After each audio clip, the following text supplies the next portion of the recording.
Hey people, welcome to episode 183 of the Sports Therapy Association podcast.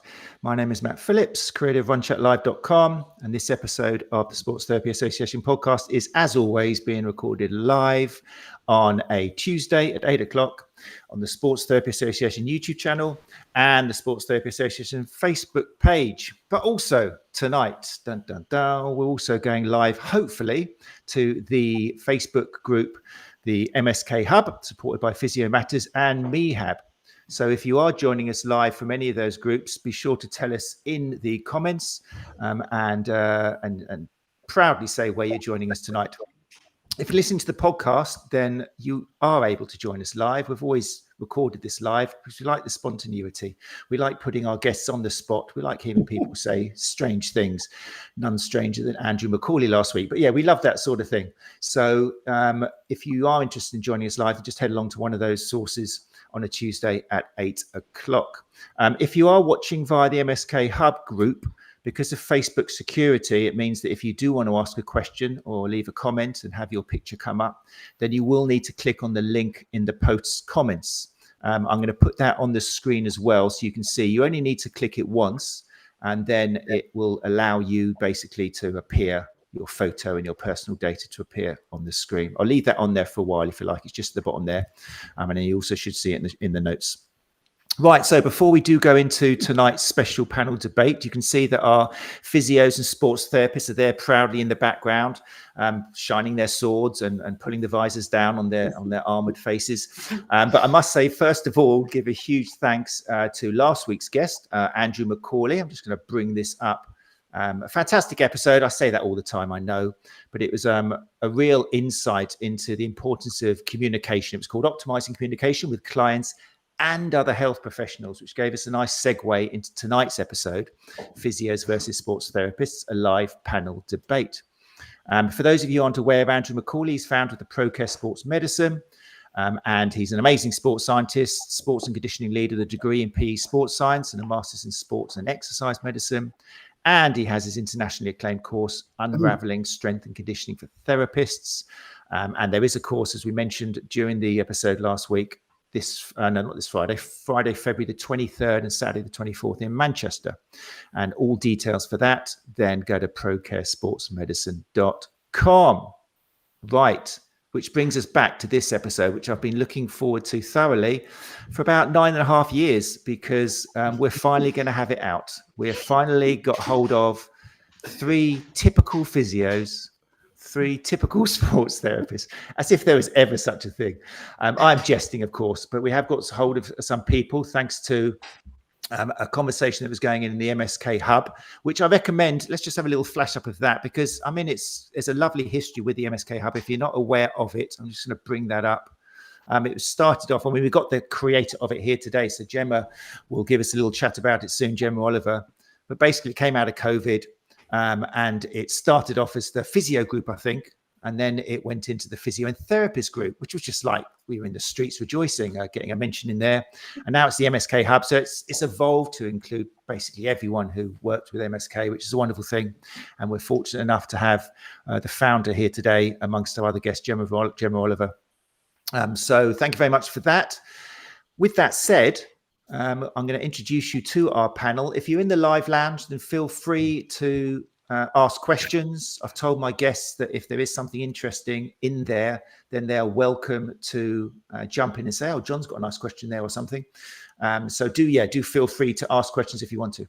But first, let's go and introduce the panel. Let's start off.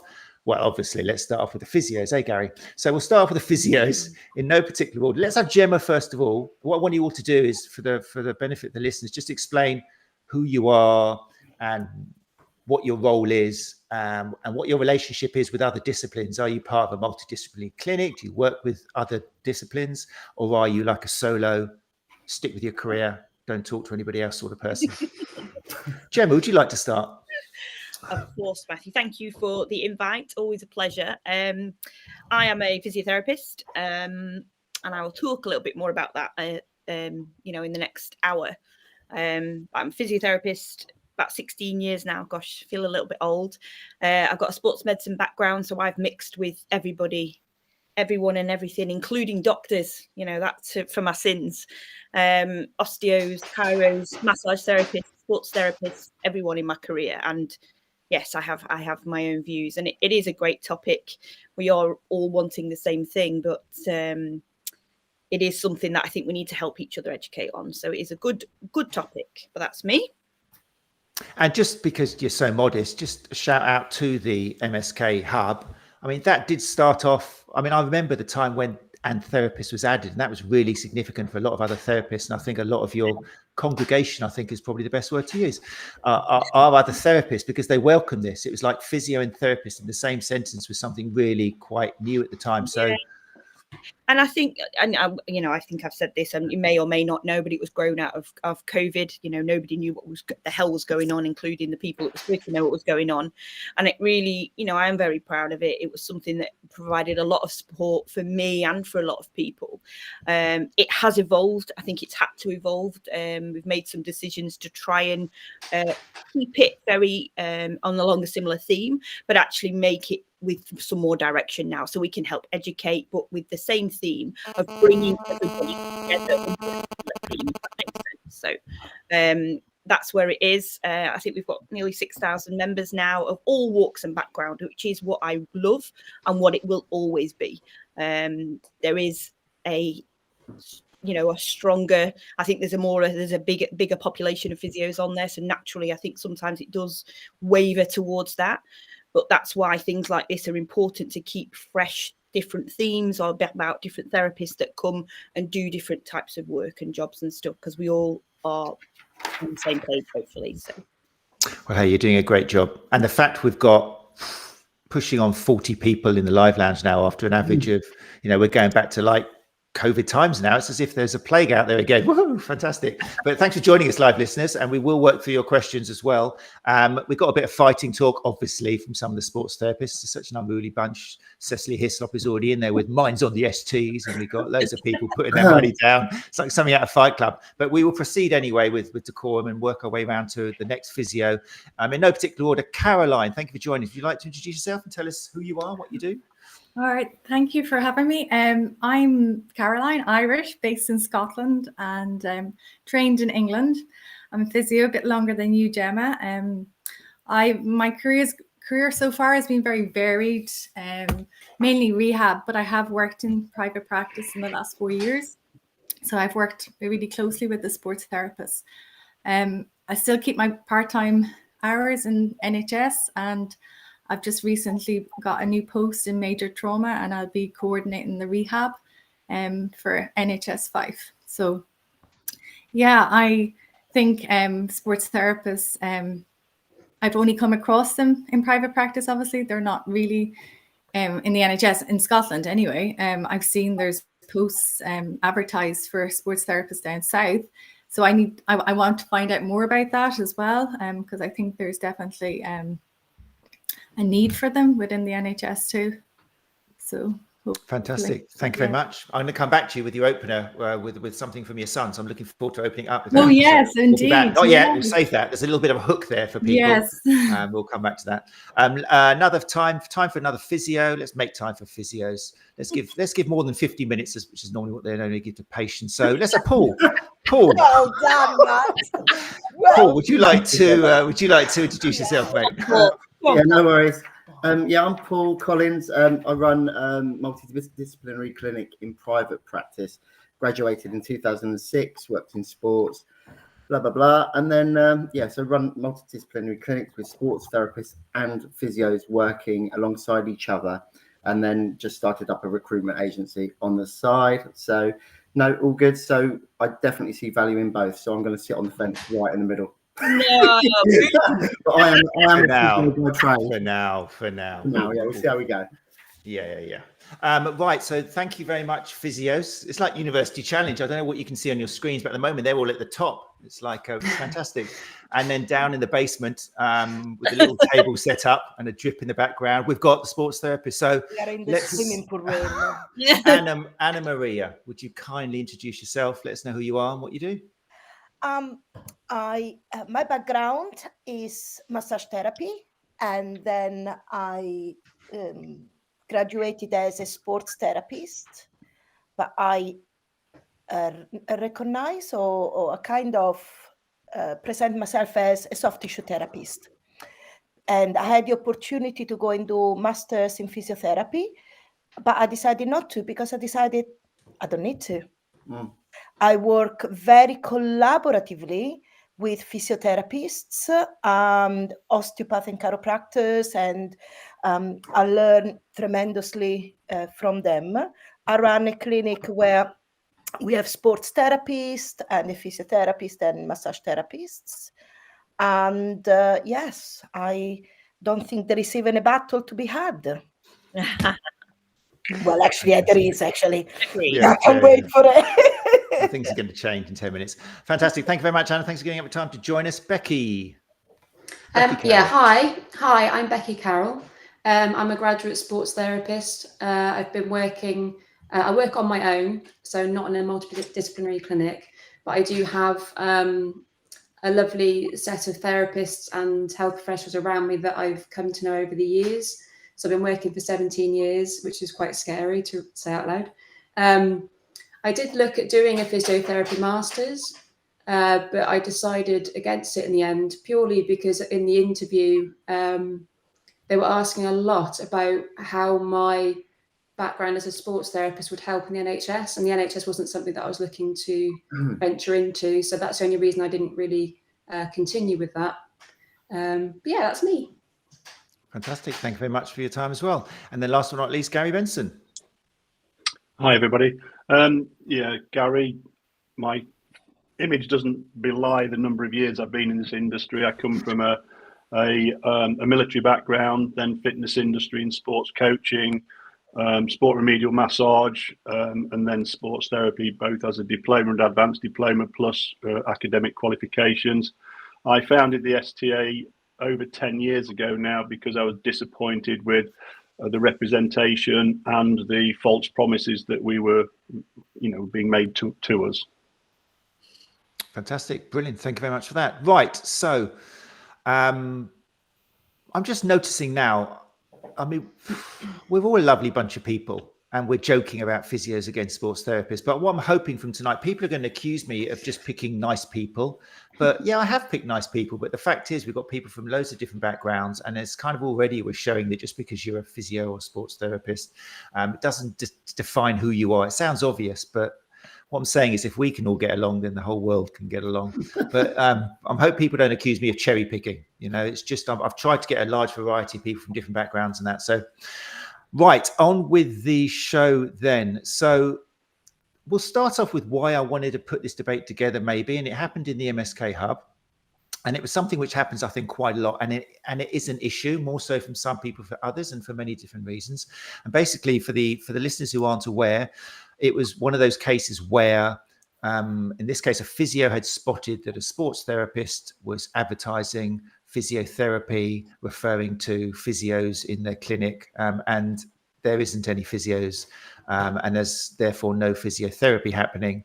And their reaction was, I'm going to report them to the HCPC, which is a regulator. And I think that's something, it happened inside the other day, but I think it's something I've seen a lot. And I think it's something that which we've all kind of experienced. So who should we start off with? Maybe, Gary's got his finger up. What I wanted first of all is just for someone to explain what the HCPC is and why they are the person who you'd report it to. What would their action be? Who feels? Well, I'll come in then, Matt. Okay. The Healthcare Professions Council was historically HPC. They oversee the regulation of 14 or 15 individual therapies. Their remit, and I've dealt with them quite a lot over the years. Because we've had incidents where our members have been reported, and quite alarmingly, the HCPC, I'll share all of the notes that I've got on the show notes here. But basically, if one of my members was advertising physiotherapy in their clinic, that's not actually against any rules or regulations. as long as that physiotherapy is provided by a regulated physiotherapist. Yeah. So the act of advertising is not an issue. The issue comes when people are trying to mislead that they are a physiotherapist, and in that case, then the HCPC would issue a warning. They do an investigation. They might issue a cease and desist notification, and if the problem occurred again, then they do have available to them a £1,000 fine option, and that's for each proven misuse of title.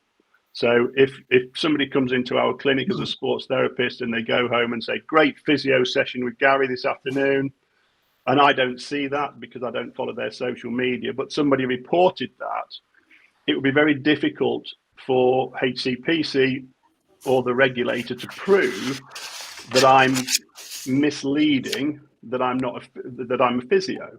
So there are lots and lots of variables at play here, but basically HCPC, from my perspective, have always been extremely helpful in explaining what goes on. But to other people, they have found them quite autocratic and quite threatening.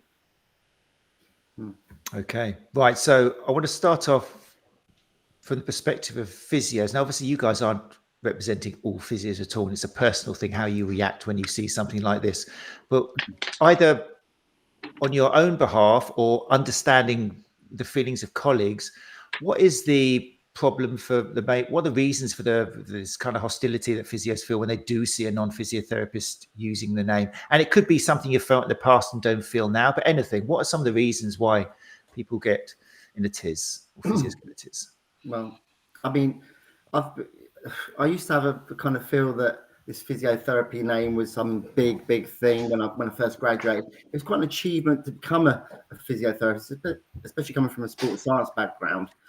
But yeah, over time, I've kind of come to realize that, you know, we can be labeled whatever type of therapist we are. At the end of the day, we're trying to get people out of pain and into full function.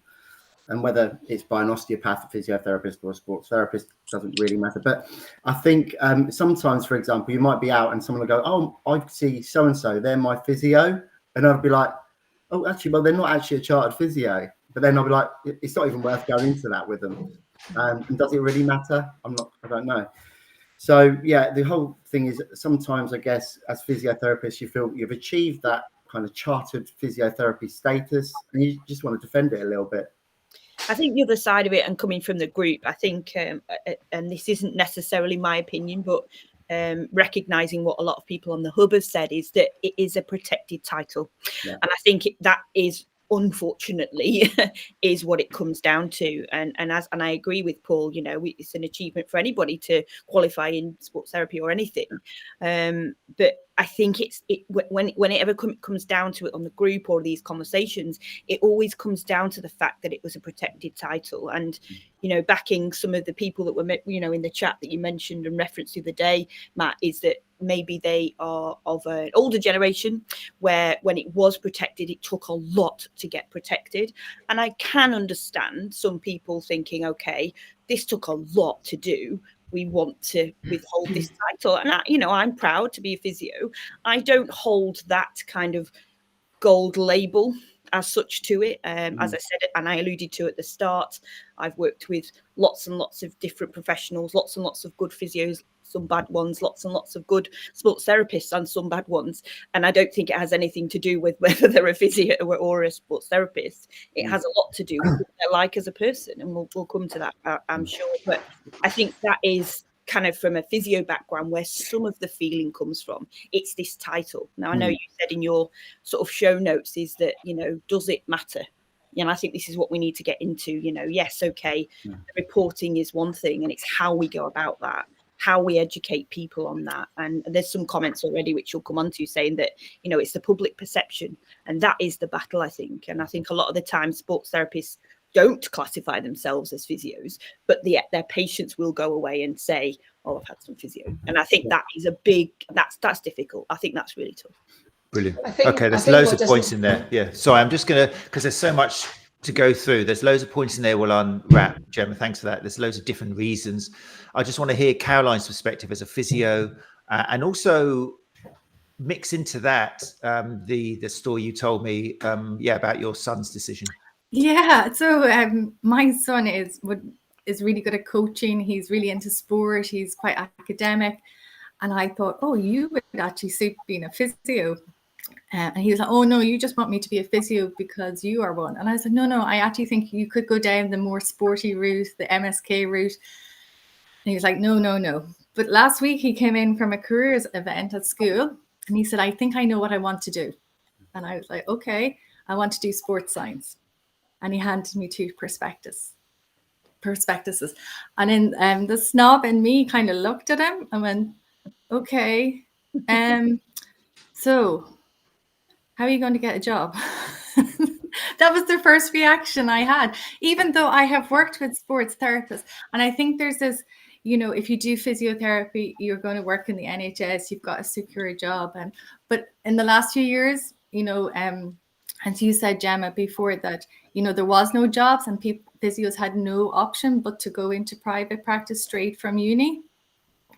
I think in university, we cover so much that, well, I'm not going to say I'm jealous, but sports therapists do so much more hands-on, because I think physios have to do so much that sports therapists don't when it comes to neuro, when it comes to respiratory. We have to learn about legislation in relation to the NHS and, things, and how, I suppose I said in the chat before that a physio would work closely maybe with a social worker and OT in the NHS. It's kind of geared up to work in the NHS in a way. So yeah, I was just okay. But now I'm really supportive of my son doing sports science, because I have worked closely with sports therapists and I can see how we can work really well together. We can collaborate, and I can see how some patients are best suited to a sports therapist to begin with. Part of their initial, they can do the objective, the subjective just as well as a physio can. That's great. I love that story, because it's just an example of biases, and we have all got biases. If you're a physio, you're probably going to want your kids to be a physio. You just naturally have it inside. But I never thought of a sports therapist, even though I've worked with them in the last 4 years. Yeah. I think that's natural, and I think that's the reason why a lot of people just stick to what they are, because they're proud of what they are, and anything that dilutes it is going to be scary. So, right, thank you, physios. We're going to try and keep structure the first 10 minutes of this. We'll now go over to the sports therapists. Becky, sorry, I interrupted you. What was your reaction to that? What did you want to say? Or is it gone now? No. It's, I was going to say, I don't think what helps is that we. The general public seem to use the word physio as a verb, don't they? Which doesn't help. Yeah. It kind of dilutes the physiotherapist title. That's what I was going to say. Yeah, and I was just thinking, I had a Greek patient once, and he reminded me of the origin of the word physiotherapy. It means natural healers. Natural, yeah. Yeah. So, I think it's how we use the word physio sometimes. Does it belong to a physiotherapist, the word physio? That to me is the point where Gemma before said, for people becoming chartered was a really big thing. Those were different times. Yeah.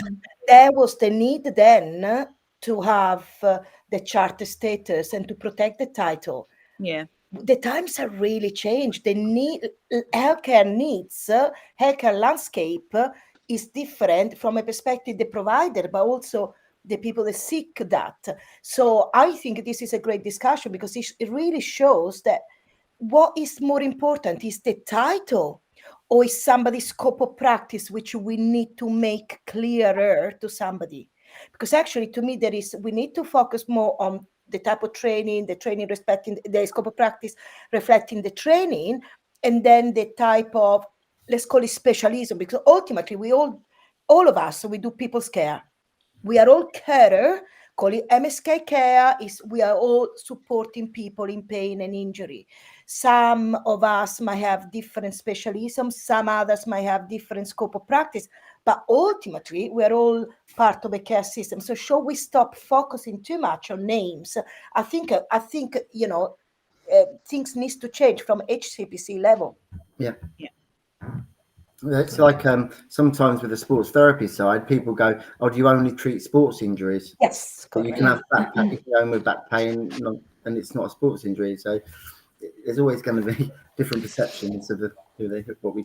I think one of the things I want to bring up as well is, I mean, a lot of sports therapists, and Gary will see this a lot, and we've talked about this before, is a lot of sports therapists call themselves physios or physiotherapists because inside they're not proud enough of what they do. They've got this fear. And I think that's quite an interesting thing because it can be overcome, hopefully, through things like this podcast, through things like us talking now. There's this idea that people are going to respect you more if you call yourselves a physiotherapist. And that's part of the problem.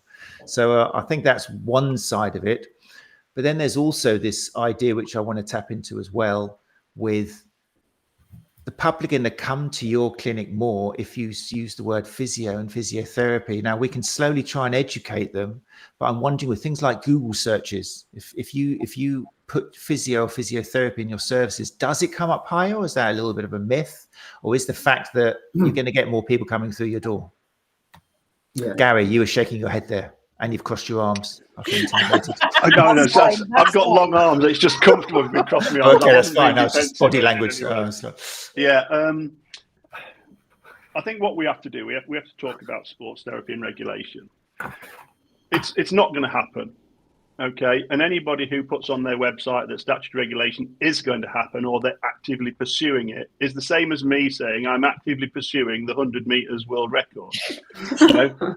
It's just never going to happen. Now, on the 1st of the 3rd, 2006, the original applicant applied to the HPC at the time, and I'll share all of these minutes in the show notes at the end, Matt. And they were asked to go away and consult with BASRAT at the time, who were the other stakeholder, and come back and present a cohesive application. And I believe, I haven't seen it myself, that the response was that the applicant preferred to maintain their elite status and so wouldn't work with BASRAT. It then went again on the 11th of May 2006. Again, it was referred back to the original, you haven't consulted, let's do this again. And then on the 2nd of February 2011, the 3rd application went in, much the same, that it wasn't put, it didn't go any further. And that's because of a number of reasons. One of them was that in February 2011, there was a government white paper called Enabling Excellence. And that spoke about reforming regulation. And it spoke about the machinery of government required at that time to regulate a profession was hundreds and hundreds and hundreds of hours and between £3 and £5 million. And it was only going to be appropriate if the government decided that the public needed protecting. And, I don't want my profession to be seen as a danger to the public. I don't think regulation would work. Regulation's not working now. The HCPC, you only have to look at the disquiet within the physio world with CSP. You look at what happened during COVID and the categorization. So statutory regulation is not going to happen to us.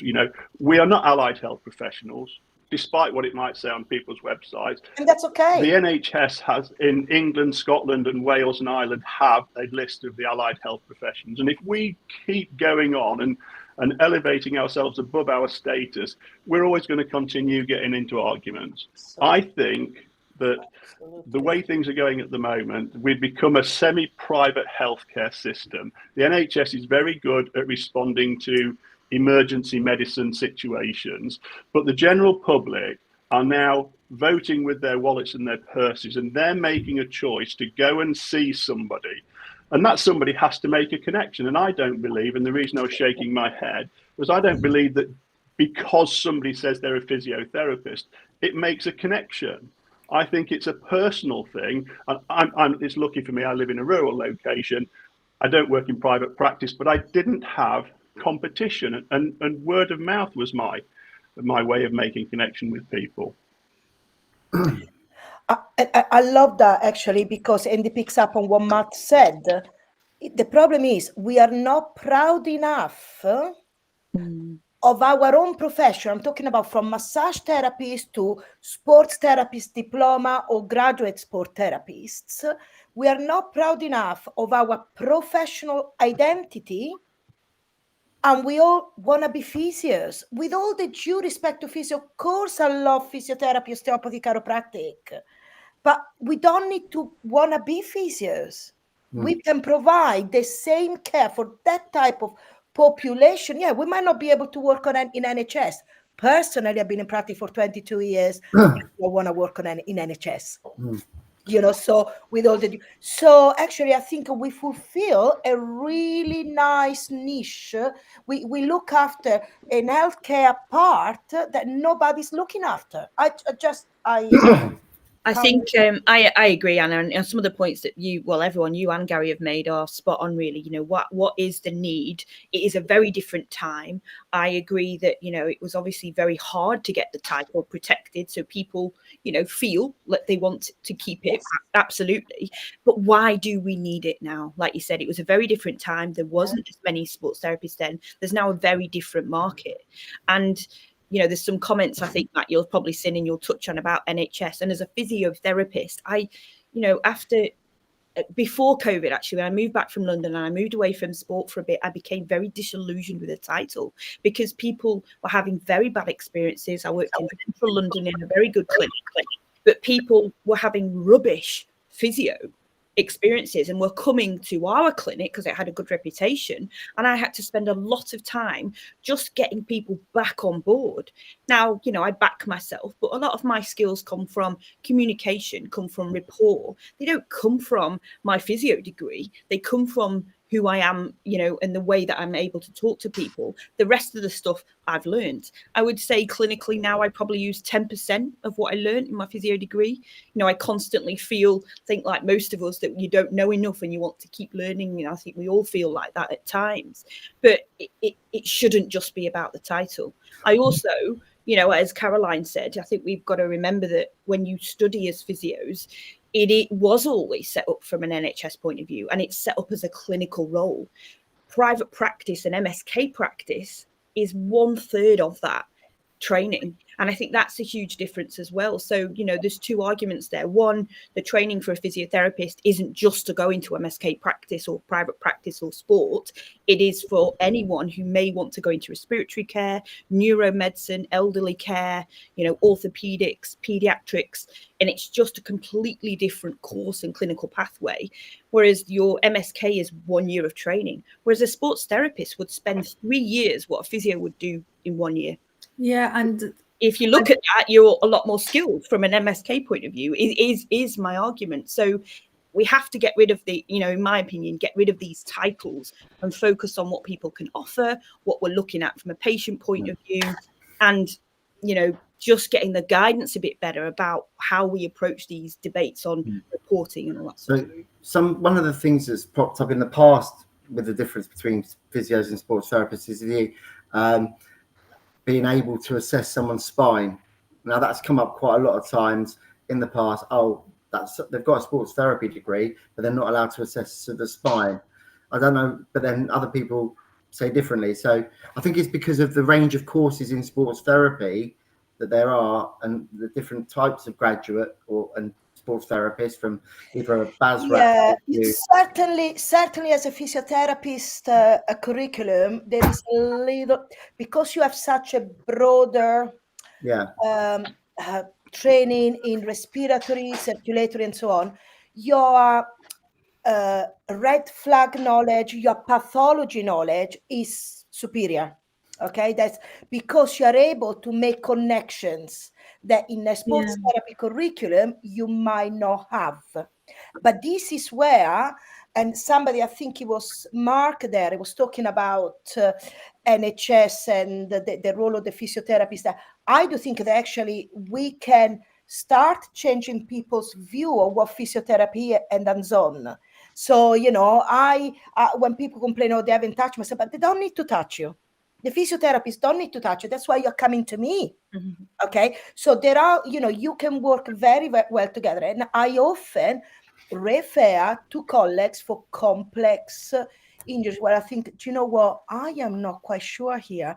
I quite like a physio more than an osteopath or chiropractor to actually double check having a second opinion for diagnosis from them, because your understanding of pathology is a bit, but I'm okay with that. I got no problem to say actually you're higher trained in that part than I am. That's an interesting point, because I worked for a year with the Gloucester rugby team, and the physios there were their role was to diagnose. And myself and Susie, who were the sports therapists, we were there to do remedial work and treatment. And then we had the guys in the gym who would do the rehab. So similar to what you're just saying there. Doesn't it work wonderfully?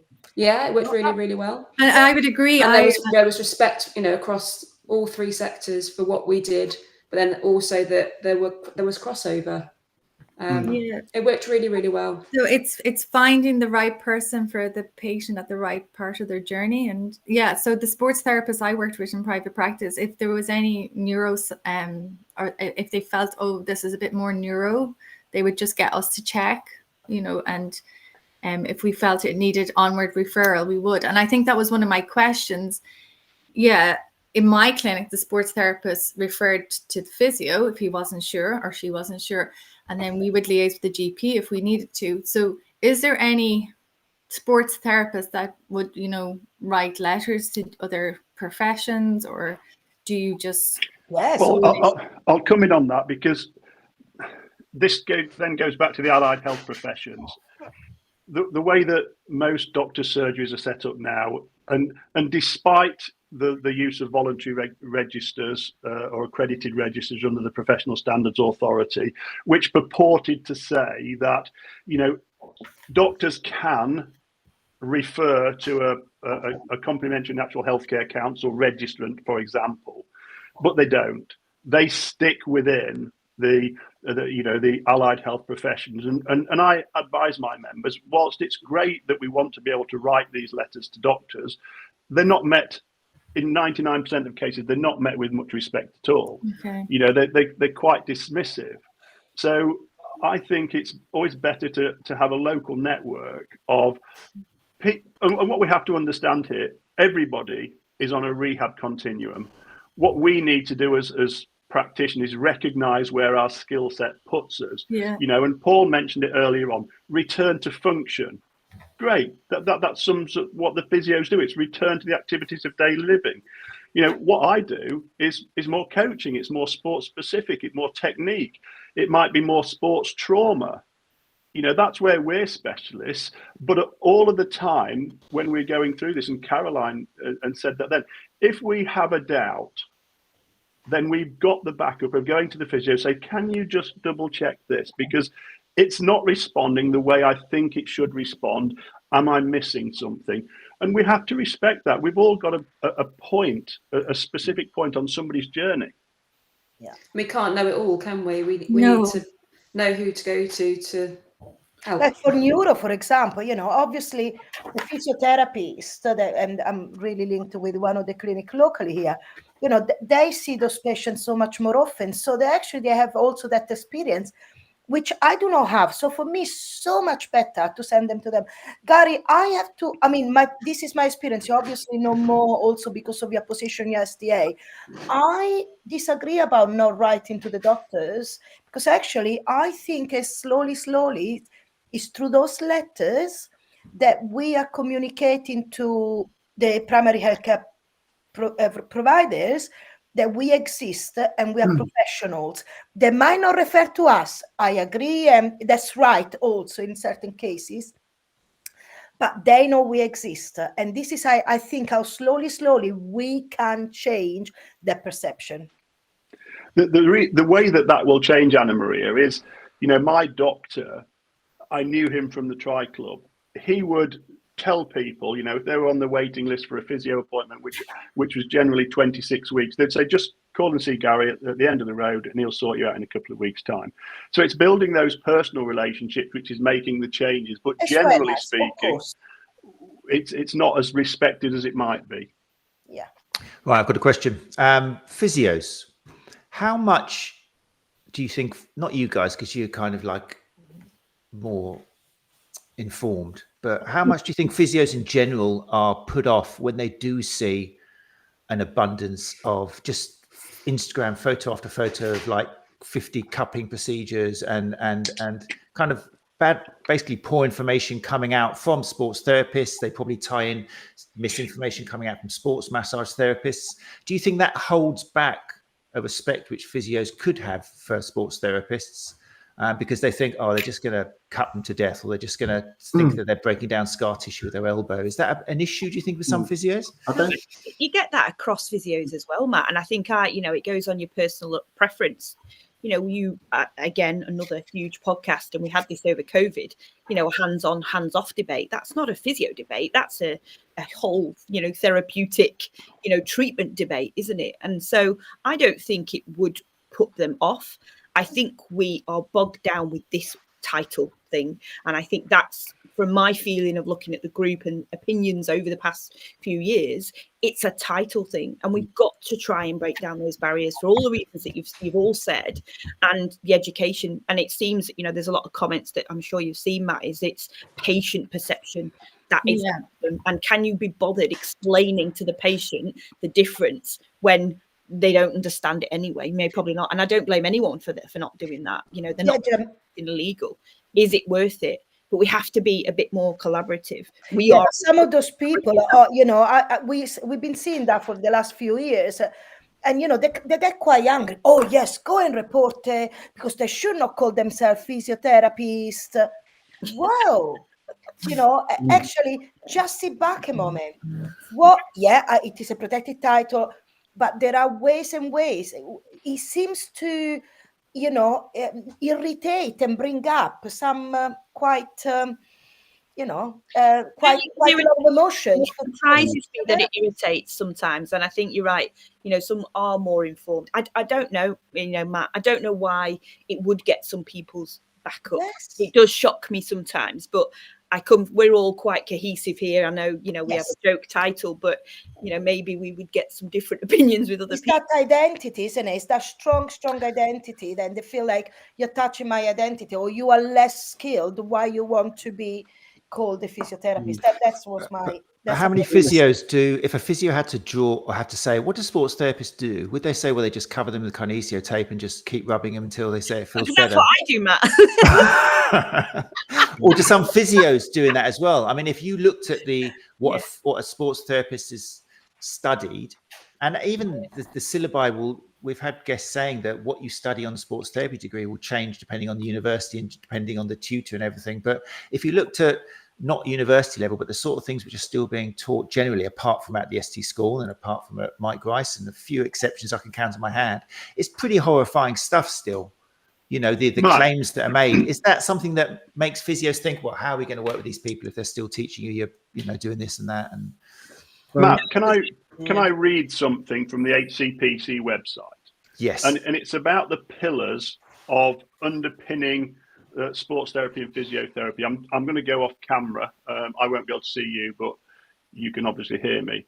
Now, there are 5 distinct areas of competency for graduate sports therapists. They are prevention of injury, recognition and evaluation, management, treatment and referral, rehabilitation and education. Now, this is the HCPC website, bear in mind. There are 4 distinct pillars that are given as being integral to physiotherapy. Massage, electrotherapy, exercise and kindred methods of treatment. Oh, don't talk about the pillars, Gary. God, that's another 10 hours of podcast. Yeah, well, I'll share this, but apparently there are over 50 kindred treatments available. But there is a lot of crossover. Yeah. Again, it comes back to respect.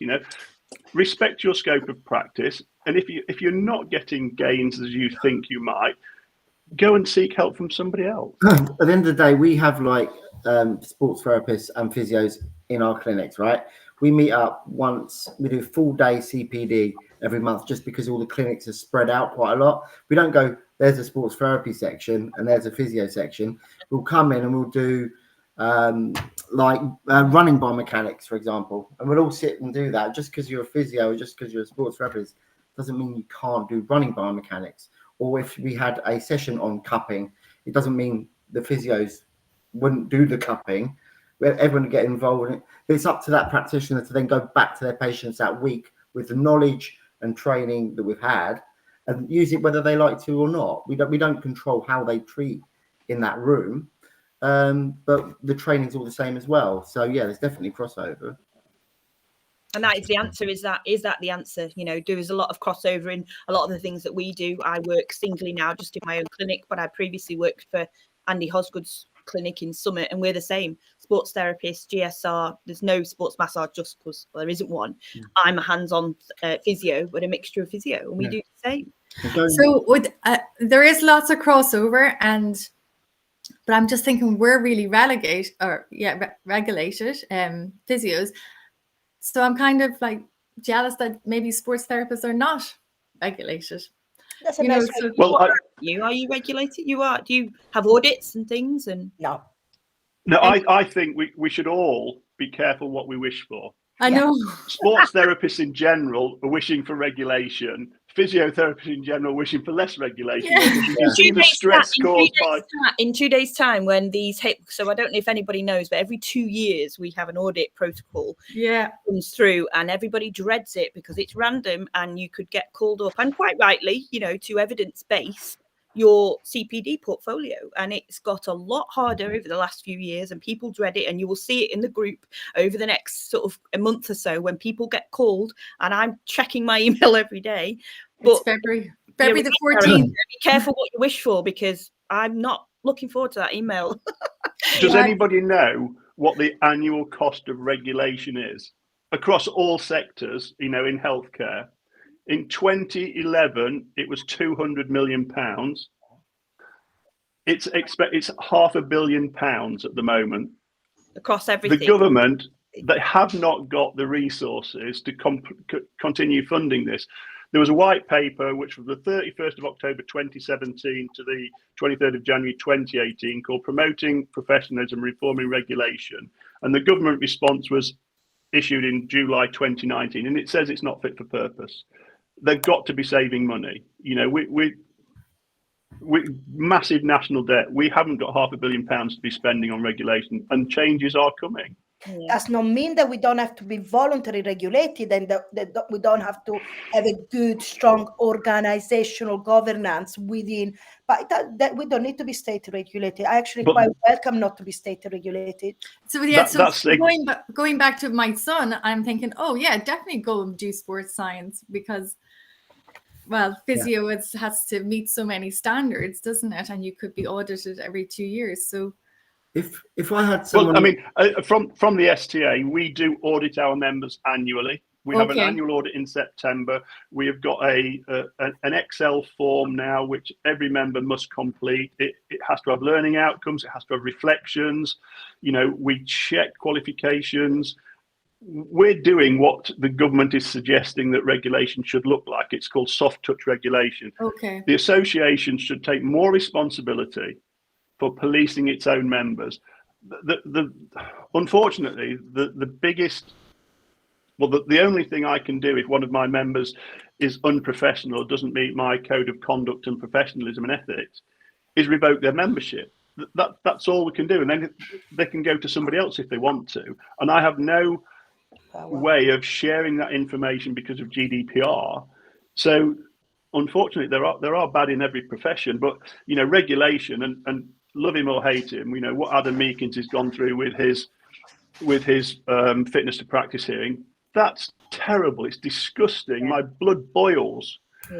How long it's taken, and then when it started, it finished. You know, because somebody recused themselves. I think that's terrible, and that's what regulation looks like. I suppose the problem with sports therapy as well is that as a sports therapist, you don't need to be affiliated with an association, so that you can go years without having to provide any CPD or evidence of doing research, which doesn't help our cause. And I suppose just even having this conversation, we're getting a better understanding of what's what, because I suppose there's some sports therapists that don't realize what physios have to do from a HCPC, and I obviously didn't know anything about your, you know, you've got different associations. Even though I've worked with a sports There's 3 of them for the last 4 years. So. Yeah. Right, I've got some questions, people, if that's okay, because like we could keep talking about this easily for an hour, but I have got some questions which I've got sent online as well as some in the room, so I will try and get them through. First of all, a nice question. Would a physiotherapist recommend a client to see a sports therapist, and in what type of situation? Yes. Yeah. Yes. What type? There you go. 3 physios suggest. What type of situation would you say, oh yeah, you better go and see our sports therapist? And I think it depends. It just, well, and all our sports therapists see everyone, so I'm happy for them to treat everyone. I gave an example earlier. I worked part-time and I felt the patient needed to be seen more regularly. And at the end of their rehab journey, he wanted to get back to golf. And I felt that was best suited to a sports therapist. If we get a patient coming in self-pay, obviously we'll put that patient in with a sports therapist over a physio if they're already filled with private medical health. That's interesting from a business point of view. I think certainly from a sports point of view, if I ran a clinic and it was a sports injury and I had a fresh new physiotherapist straight out of university, I would put that person with the sports therapist, because as I said before, that sports therapist has spent 3 years doing what the physio, although probably very good, has only done for 1 year. So from an experience point of view, which is the other thing we've not really sort of touched on, there is a big difference there, dependent, and you can throw the title sort of out of the window, can't you, really? That's what I said earlier, Gemma, actually, to Matt, was that we had a graduate physio come into our team 1 year post-grad, and they were like, oh, we need some more senior physios in the team. And I'm like, well, we've got sports therapists there with 10 years post-grad experience. Yeah. They're your senior. Yeah. Bravo. Bravo. Okay, another question. Sorry, but we're running out of time. Do you know if many physiotherapists see a potential need for sports therapists working within the NHS? Yes, I think I do, because I'm in this new post and I could see it helping a lot of patients in the NHS. We have a sports therapist that was at Summit. She won't mind me saying this, at Andy Hosgood's clinic, and she left that clinic because she got an NHS rehab post in Chorley, in Preston. And they are coming up more and more because, as I think some people in the comments have said, NHS have physio-wise have gone very hands-off for whatever reason. I think volume is probably one of those reasons, and time. And so they're creating, quite rightly, these rehab roles, which are available to different factors and different people with those skill sets now. So I haven't seen many of them, but certainly in Lancashire, those posts are coming. We have it in Devon. They're called MSK practitioners. We have them in Devon. Great posts. Absolutely. And a lot of the MSK outpatients is handled by companies like Connect Health, who are equally employing physios and graduate sports therapists. But prior to 2014, in the 7 years prior to 2014, a report said that 71% of physio jobs in the NHS had been lost. A lot of those were filled by soft tissue therapists acting as physio assistants, or soft tissue therapists or graduate sports therapists acting as physio assistants on, considerably less wages, so saving the money in NHS, saving the NHS money. But that's going to come around the other way, because they're going to be very rehab-based, hands-off. So you're then going to have sports therapists in a very rehab-based role in the NHS, and it's all going to go full circle. Yeah, I agree. I entirely agree with that. Other thing, just a moment, it is really, really important for those of you that runs clinic, and something has to be done for us, because we're not state registered. We pay VAT. So every treat at my clinic has to be VAT registered. And if a physiotherapist will not have to be. And this is the only time where I think, in fact, Gary, maybe tomorrow, just give a call to 𝐻MRC, and how, that is something that needs to change. Doesn't matter, register or not register, it has to change, because we are part of healthcare. Well, okay. There's a few people asking here as well, so I'm just seeing it repeat it. And generally, it's like people aren't aware. Are physios actually allowed to provide sports massage? I know they do about an hour or something as part of over the 3 years, but can they? Are they allowed to offer sports massage? I think this week came up in our chat, didn't it, in the group the other day? And I think it's the same. Is it Mark? We can, because I think, as Gary said, some of the comes under a pillar. Don't get me started on the pillars. I don't agree with them, but it comes under a pillar. And what we can do is provide a treatment-based approach based on clinical reasoning within our scope of practice.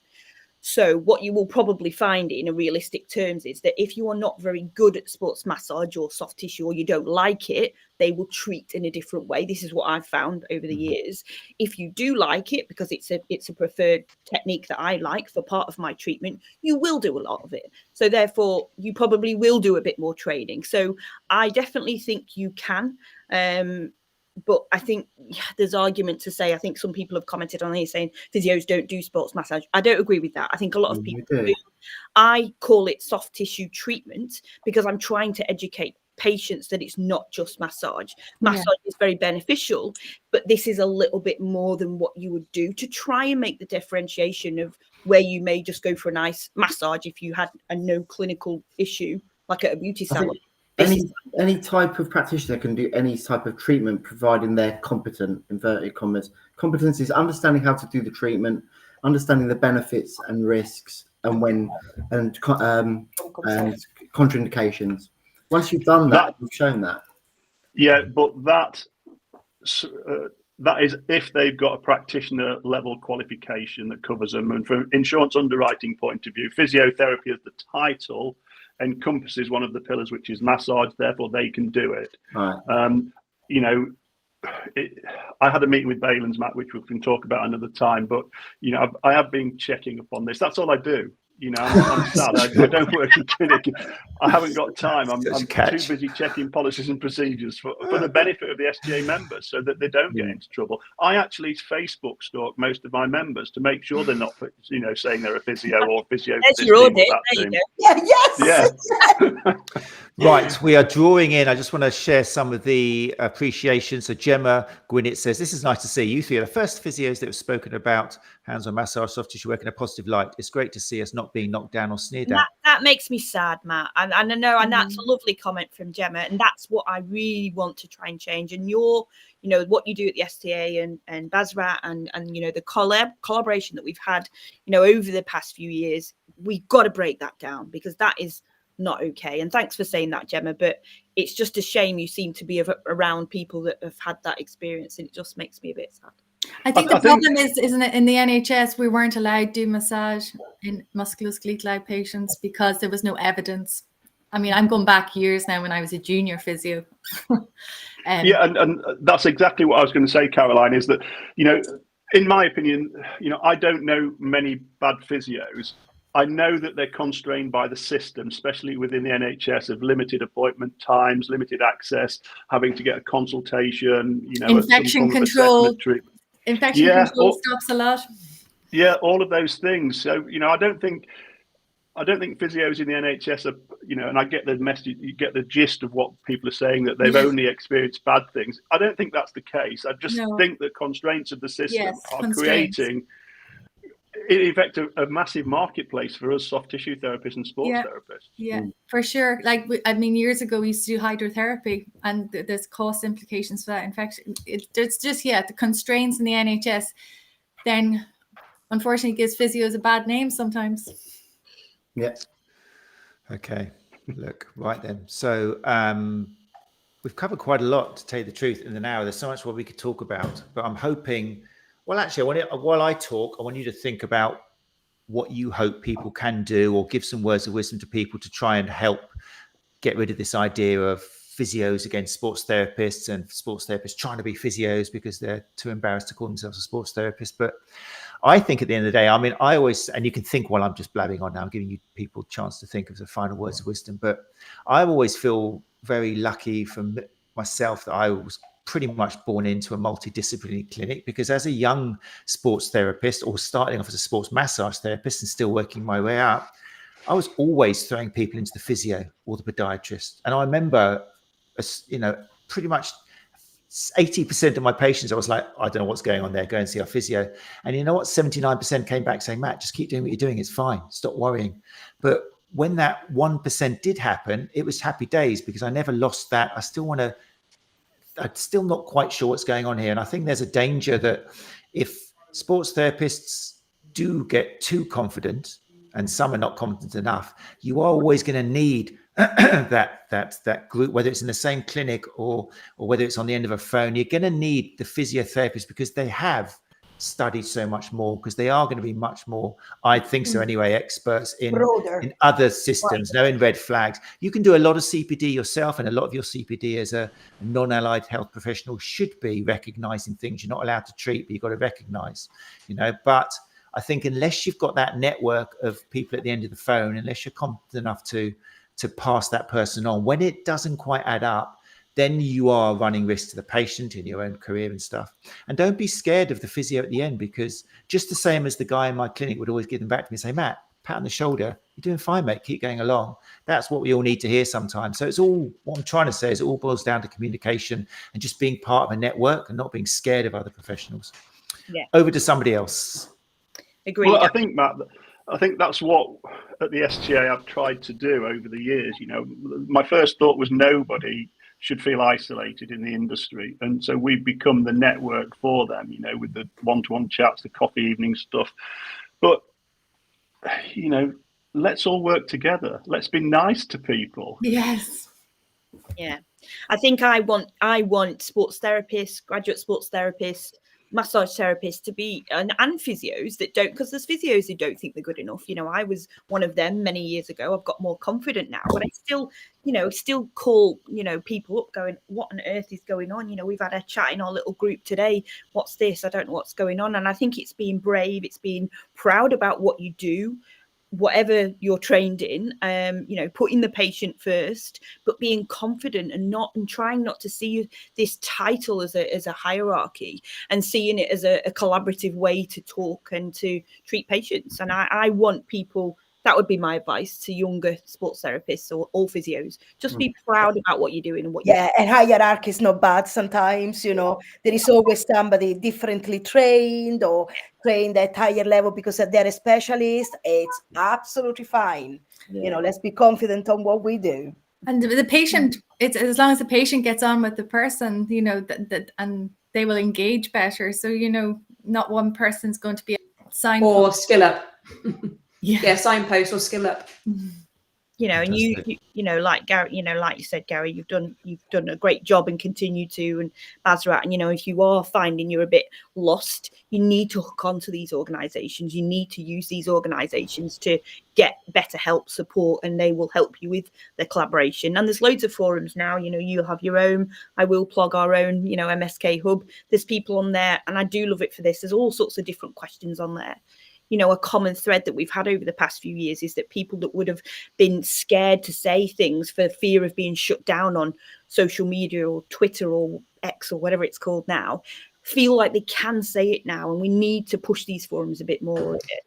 I was definitely one of those people. I would never have been on something like this without you or you guys. Never. That's good. That is good. Yeah. Like that. That's good. I mean, I'm going to put it up here on the screen because, it is worth having a shout out for the MSK Hub and all that, because, let me share this on the screen, put it on there. Just about kind of sums it all up. So the MSK Hub, supported by Physio Matters and Rehab, it says on the actual Facebook group, a collaborative open network of professional therapists and clinicians born out of the coronavirus pandemic for all physio, osteo, chiro, medic, sports therapy, SMT in various settings who are looking for guidance, advice, reassurance and ongoing support on anything therapy related to their work. It's beautiful. I tell you what, this is pre-chat GPT. This was going back some, so this is like coming from the heart. And I'll be honest, Matt, that has not changed. So that was set up 2020. So those words have only changed ever so slightly in 2020. So that's great. It's good words, man. There. It will stay there, and that's very good words. Can we give a shout out to my plant? Oh, okay. Now, sorry, listeners, we're on about 3,000 downloads at the moment. So if anyone there has got any horticultural experience, Anna Maria Mazzieri of the ST School, soft tissue therapist, has got a question about a plant. Go on, Anna Maria. We're late because we were talking about Anna Maria. Go on, Anna Maria. This is it. The stage is yours. Go on. Just wondering if anybody has got any advice for my plant. Anna Maria, it's all about building that therapeutic alliance and not neglecting your plant. And also knowing what a podcast is, because they can't see you clutching your little leaves. Okay, so on that note, thank you very much, everyone who joined us in the live lounge. I really appreciate it. It was lovely to see so many of you enthused and adding things. I couldn't get through all the comments, but that was great. It was lovely to see up in the 50s again. This is like COVID time. So thank you very much for joining us. If you have joined us this evening and you're thinking, oh, I could get into this, it's not bad, an hour of my time, just mixing, networking, listening to our guests, then do feel free to join us. You haven't got to be as long as you're a sports therapist, then you can come along. Obviously, no, I'm joking. You can be from any discipline, and we welcome that, because as you're hearing tonight, it's all about the patient at the end of the day, isn't it? If you look after your patients, and guess what, your business is going to do great, and you're going to make a massive network of people. So it's a great business model. So yeah, if you listen to the podcast and you fancy joining us Tuesdays, 8 o'clock, on either Sports Therapy Association YouTube channel, if you prefer joining via YouTube, or come along to the Facebook page where we also stream. Next week is going to be the first Tuesday of the month. So what we tend to do is have a Ask Us Anything episode. So I basically collate questions throughout the week. You can email questions to me at matt@sta.co.uk, or you can leave them in any of the forums. I have a trawl through other forums as well, and get questions about our industry, anything to do with the industry, to do with healthcare. So feel free to send me those questions. That's where we'll be next week. Also, just a final shout out, if you've enjoyed tonight, then head along to the MSK Hub. Just look it up on Facebook and you will find it.